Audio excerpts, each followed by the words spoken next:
नमस्कार, मैं भावना प्रकाश लेकर आई हूँ हिंदी है आसान। हिंदी से संबंधित आपकी सभी समस्याओं का सरल, सटीक, संक्षिप्त और प्रामाणिक समाधान।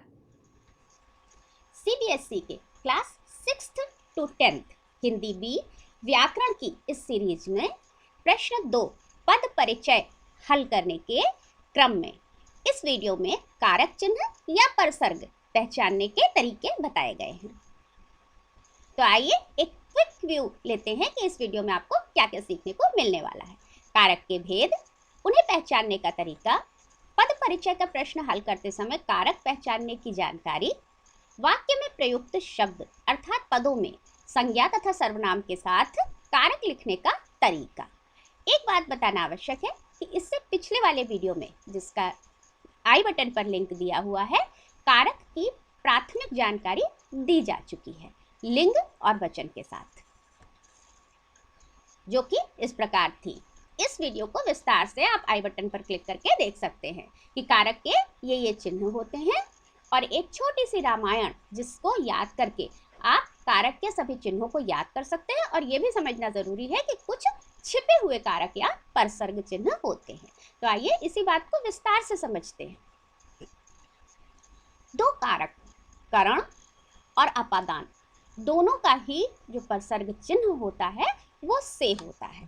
तो आइए देखें कि इनमें अंतर को आप किस प्रकार पहचान सकते हैं।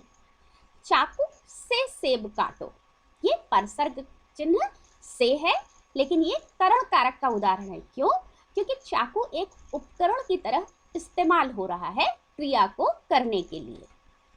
माता पिता से दूर होकर, यहाँ पर एक व्यक्ति दूसरे व्यक्ति से पृथक हो रहा है, अलग हो रहा है, दूर हो रहा है। शिक्षा से समाधान निकलेगा, यहाँ समाधान निकालने की जो क्रिया है वो शिक्षा नामक उपकरण से की जा रही है, इसलिए ये करण कारक है।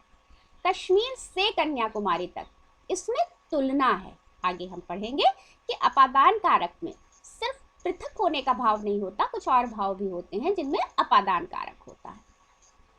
रस्सी से ये बांध लो, रस्सी उपकरण की तरह इस्तेमाल करो और कोई चीज बांध लो।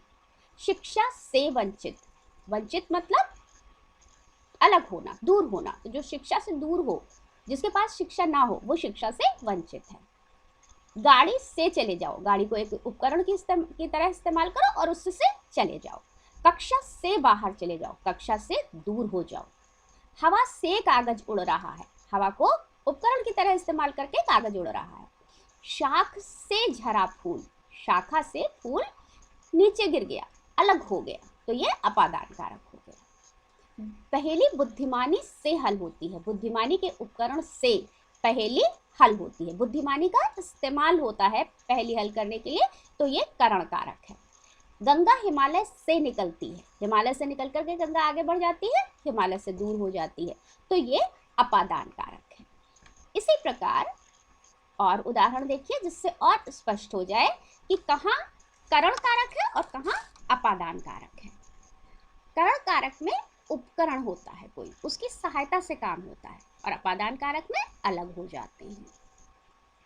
अगर आपको फिर भी डाउट होता है तो एक बात ध्यान रखिए कि करण कारक में वस्तु या भाव का इस्तेमाल होना आवश्यक है, वो लगती है, इस्तेमाल होती है। और परसर्ग जो है से होता है अपादान का, तो इसमें तुलना का भी भाव होता है, संबंध का भी भाव होता है, बहुत सारे और अलग भाव होते हैं। चाकू से सेब काटो, तो आपको पता ही है, पिछले में आप स्लाइड में देख चुके हैं। आंख से अंधा, ये अपादान कारक है। भूत से डरने वाला, डरने का भाव भी अपादान कारक में होता है। रस्सी से मान लो, आप सुन चुके हैं। मंच से हिचकिचाहट, शर्माने का, हिचकिचाने का जो भाव है वो अपादान कारक कहा जाता है। साइकिल गाड़ी से डरती है, जहां तुलना होती है दो चीजों की, वो भी अपादान कारक होता है। हवा से कागज उड़ रहा है, आप सुन चुके हैं पिछली स्लाइड में। और नभ से ऊंचा, तुलना है। चांद से सुंदर, तुलना है। तो ये सब अपादान कारक होते हैं। आप इन शॉर्ट अगर याद करना चाहते हैं तो ये समझ सकते हैं कि जब किसी चीज का इस्तेमाल होता है कोई क्रिया करने में, तभी करण कारक होता है, और नहीं तो अपादान कारक होता है। अब देखिए संप्रदान का जो है वो चिन्ह आपको याद जो कराया जाता है वो के लिए है, ठीक है, क्योंकि संप्रदान का मतलब होता है किसी प्रयोजन से, किसी कारण से कुछ प्रदान करना, देना है, और इसके लिए किसी को उसका पाना जरूरी है, आवश्यक है कि किसी को कोई चीज मिल रही है।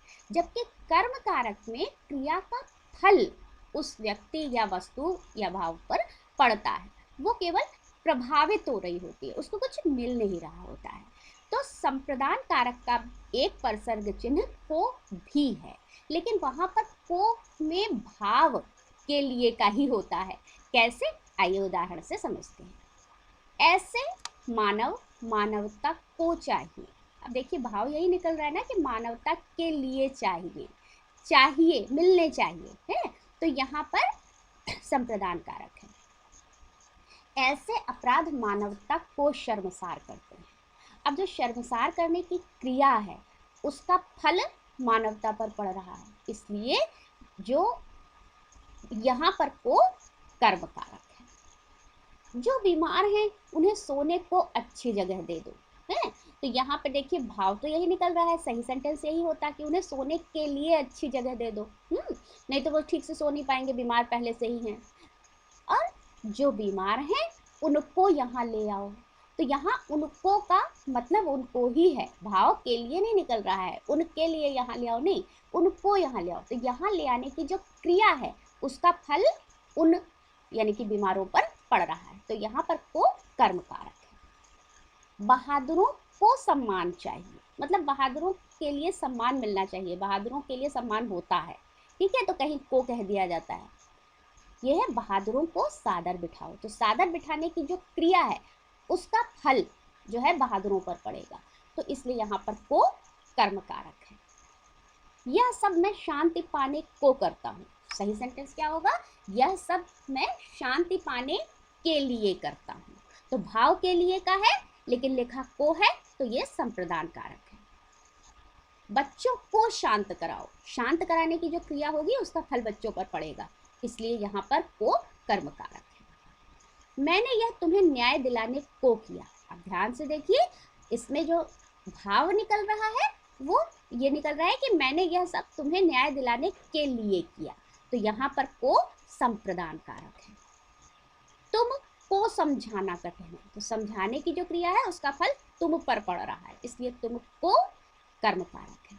तो ये अंतर है, जब भी आप पद परिचय लिखें तो पद का ये बात ध्यान रखें कि एकदम आरंभ में पद परिचय के समय फर्स्ट लेसन में पढ़ाया जाता है कि वाक्य में प्रयुक्त शब्दों को पद कहते हैं, मतलब वाक्य के अनुसार जब कोई शब्द अर्थ ग्रहण कर लेता है तो उसे पद कहते हैं। तो पद का जो आप परिचय देखें तो उसमें केवल कुछ चीजें रटनी आवश्यक नहीं है, कोई भी चिन्ह कभी भी कुछ भी, आपको पूरा वाक्य समझकर उसका भाव समझना अत्यंत आवश्यक है, क्योंकि वाक्य के अनुसार कभी कभी कोई शब्द कोई मायने रखता है और कभी शब्द कोई मायने रखता है, तो अगर भाव के लिए का निकल रहा है तो वो संप्रदान कारक ही लिखा जाएगा। अब देखिए एक एक कारक को विस्तार से समझ लेते हैं। कर्ता कारक जो होता है वो मुख्यतः काम करने वाला होता है, कोई व्यस्त, सामान्यतः तो ये प्राणी होता है, लेकिन कुछ चीजें हो सकती है जैसे सूर्य उगता है, हवा चलती है, तो इसमें भी सूर्य हवा ये सब कर्ता कारक होते हैं। ने इसका परसर्ग होता है, लेकिन छिपा हुआ ने भी होता है। कैसे, मैंने खाना खाया में ने दिखाई दे रहा है, लेकिन मैं खाना खाता हूँ में ने दिखाई नहीं दे रहा है, लेकिन इसमें भी मैं कर्ता कारक है। अब देखिए कर्म कारक को समझते हैं, जिस पर कर्म का फल पड़े, ये एक सामान्य सी बात है, जो प्रभावित हो रहा हो, इस तरह से भी आप समझ सकते हैं। इसका परसर्ग चिन्ह को होता है, छिपा हुआ को भी होता है। कैसे, आइए समझें। संविधान को लिखा गया, लिखने का की क्रिया का फल संविधान को मिल रहा है, तो कर्म कारक है। लेकिन अगर हम कहें राणा प्रताप ने इतिहास रचा, को मैंने कोष्ठक में लिखा है इसलिए कि को नहीं लिखा जाता जनरली, अगर सेंटेंस लिखा जाता है तो क्या लिखा जाता है, राणा प्रताप ने इतिहास रचा, तो इतिहास को रचा, को अंडरस्टूड है, छिपा हुआ है, लेकिन इतिहास के साथ अगर आप कारक लिखेंगे तो कर्म कारक लिखेंगे। करण कारक, जिस उपकरण की सहायता से काम किया जाए, पहली चीज ये याद रखने वाली है। घरेलू उपकरण सभी जैसे होते हैं चाकू, छुरी है, और ये पेचकस, कोई वाहन जिस पर चल करके हम लोग जाते हैं, औजार, और कुछ भाव जिनके इस्तेमाल से हम कुछ काम निकालते हैं, वो सब करण कारक के अंतर्गत आते हैं। इसके परसर्ग चिन्ह के द्वारा या से होते हैं, कई बार के द्वारा भी होता है। कार से गया, जैसे सुई से सिलाई की, चतुराई से हल निकाला, ये कुछ उदाहरण है। इसी प्रकार संप्रदान कारक के लिए समझिए। संप्रदान का मतलब किसी प्रयोजन से किसी को कुछ दान देना होता है, जिसके कारण हो रहा हो काम, जिसके लिए काम हो रहा हो, ठीक है, उसके साथ हमेशा संप्रदान कारक होता है। इसके जो परसर्ग चिन्ह है वो के लिए, निमित्त, वास्ते, हेतु, अधिकार आदि आदि होते हैं। जैसे आप एक ही चीज को कई, ये सब एक तरह से पर्यायवाची हैं। आप ये कह सकते हो कि जैसे मानवता के लिए, मानवता के निमित्त, मानवता के वास्ते, मानवता के हेतु, मानवता के अधिकार, सभी कुछ आप प्रयोग कर सकते हैं। तो ये सारे परसर्ग चिन्ह संप्रदान कारक के होते हैं। आप एक बार मतलब समझ लेंगे तो ये सब अलग से रटने की आवश्यकता नहीं पड़ेगी। यदि को परसर्ग भी अक्सर संप्रदान कारक पे लगता है, लेकिन वो तब लगता है जब उसका भाव के लिए ही निकल रहा हो और जब कुछ मिल रहा हो, कुछ पा रहे हैं लोग। सभ्यता की रक्षा के निमित्त ये करना पड़ेगा। एक उदाहरण अलग से जो है, जिसमें अक्सर आप लोग नहीं बूझ पाते हैं, वो मैंने दे दिया है। अब देखिए, अपादान कारक में किसी से दूर होना, पृथक होना है, ये मुख्य भाव इसका होता है। तुलना भी होती है, जैसे मैंने कुछ सेंटेंस दिए थे ना कि चांद से सुंदर, नभ से ऊंचा, इससे बड़ा, उससे छोटा, इन सब में अपादान कारक होता है। लज्जा या भय का जो भाव होता है उसमें भी अपादान कारक होता है। जैसे मंच से शर्माना, बड़ों से शर्माना, गुरुजी से डरना, भूत से डरना है, तो ये सब चीजें अपादान कारक में होती हैं। इसका परसर्ग चिन्ह से होता है। धरती से अंबर तक या गुणों से रहे, ऐसे दो उदाहरण मैंने दे दिए। संबंध कारक दो चीजों का रिश्ता बताता है, दो व्यक्तियों का। एक व्यक्ति का वस्तु से भी रिश्ता बता सकता है, व्यक्ति का स्थान से भी रिश्ता बता सकता है। परसर्ग चिन्ह इसके का, की, के, रा, री, रे या ना, नी, ने होते हैं। जैसे राम का में का है, तुम्हारा में रा है, अपना में ना है, उसका। अधिकरण कारक स्थान सूचक होता है, स्थान के साथ किसी भी व्यक्ति या वस्तु का रिश्ता बताता है। जैसे अंबर पर भी, अंबर पर मतलब आकाश के ऊपर तो कोई नहीं बैठता, मगर अंबर पर अधिकरण कारक है। परसर्ग चिन्ह इसके में और पर होते हैं। धरती में, हवाओं पर, दो उदाहरण दे दिए। संबोधन कारक बहुत आसान है।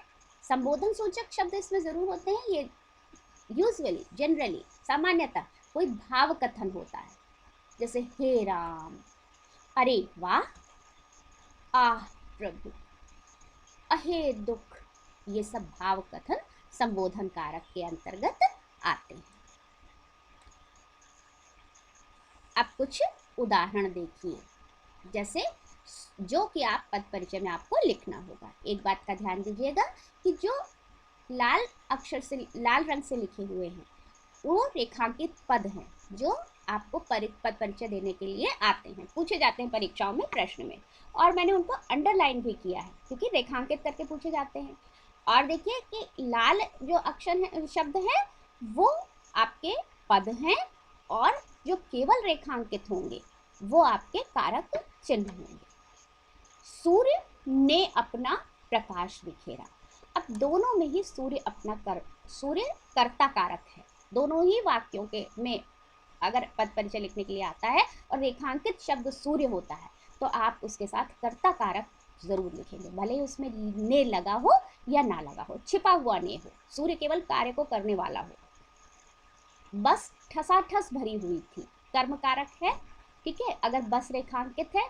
लेकिन अगर लिखा है हवाई जहाज को भर दिया गया, तो को भर दिया गया, यहाँ पर लिखा है, ठीक है। भर देने की जो क्रिया है उसका फल हवाई जहाज पर पड़ रहा है, तो यहाँ पे को कारक है। लेकिन ठस भरी होने वाली क्रिया है, उसका भी फल बस पर पड़ रहा है, वहां पर छिपा हुआ को है, तो दोनों में ही कर्म कारक है। ट्रेन द्वारा चले जाओ, ये भी करण कारक है, क्योंकि भले ही से नहीं लिखा है, द्वारा लिखा है, दोनों पर्यायवाची है। चतुराई से पहेली हल करो, ये सीधा सा करण कारक है। संध्या पूजन को सामग्री एकत्र करो, मतलब भाव निकल रहा है संध्या पूजन के लिए सामग्री एकत्र करो, तो इसमें को आप संप्रदान कारक लिखेंगे। हाथियों के लिए चारा लाओ, तो भले ही इसमें मैंने के लिए को रेखांकित न करना भूल गई, देखिए के लिए चारा लाओ, और यहाँ पर सूर्य को रेखांकित करना। तो के लिए चारा लाओ, तो यहाँ पे स्पष्ट लिखा है के लिए, संप्रदान कारक है। यहाँ स्पष्ट ना लिख के लिए के भाव में को लिख दिया है, तो यहाँ भी संप्रदान कारक है। शिक्षा से वंचित होकर, अपादान कारक है, जो शिक्षा से दूर है, जिसके पास शिक्षा नहीं है। अध्यापक से डरकर, ये भी अपादान कारक है, क्योंकि डरने, शर्माने, लज्जा के भाव से में अपादान कारक होता है। आप शॉर्ट में समझ सकते हैं बच्चे हो के 10th तक के बच्चे, कि अगर कोई चीज़ इस्तेमाल नहीं हो रही है, इस्तेमाल हो रही है, तो वो करण कारक है, क्योंकि उपकरण बना करके इस्तेमाल की जा रही है। और अगर कोई चीज़ इस्तेमाल नहीं हो रही, घिस नहीं रही है, तो वो अपादान कारक होता है। इसका, रीना की, बच्चों के, ये सब संबंध कारक हैं। तुम्हारा, मेरी, हमारे, ये सब संबंध कारक हैं। अपना, अपनी, अपने, ये सब भी संबंध कारक हैं। तो आइए देखें इस वीडियो में आपको क्या क्या सीखने को मिला। एक क्विक रिकैप कर लेते हैं। कारक के भेद, कर्ता, कर्म, करण, संप्रदान, अपादान, अतिकरण, संबंध और संबोधन होते हैं। उन्हें पहचानने का प्राथमिक तरीका आपने सीखा, अर्थात उनके चिन्ह ने, को, से, रे, के लिए, का, की, के, रारी, रे, में, पर, हे, अरे हैं। पद परिचय का प्रश्न हल करते समय छिपे हुए भेदों या अलग परसर्ग चिन्हों के साथ कारक पहचानने की तकनीक आपने सीखी। अगर अभी भी कोई डाउट है तो आप कमेंट बॉक्स में क्लिक करके हमें बता सकते हैं कि हम कारकों पर एक वीडियो और बनाएं। वाक्य में प्रयुक्त शब्द अर्थात पदों में संज्ञा तथा सर्वनाम के साथ कारक लिखने का तरीका आपने देखा, जो कि आपको रेखांकित पद पिछली स्लाइड में दिखाया गया। तो अगले वीडियो में फिर मुलाकात होगी, लेकिन इसके लिए आपको मेरे चैनल को सब्सक्राइब करके बेल आइकन को प्रेस करना होगा, ताकि जब मैं ये वीडियो पोस्ट करूं तो नोटिफिकेशन आपको मिल सके। इसे ज़्यादा से ज़्यादा दोस्तों के साथ शेयर करना होगा, और हाँ, अगर पसंद आए तो एज यूजुअल लाइक करना होगा। तब तक के लिए खुश रहिए, स्वस्थ रहिए, मस्त रहिए, लेकिन साथ ही सीखते भी रहिए। Bye bye.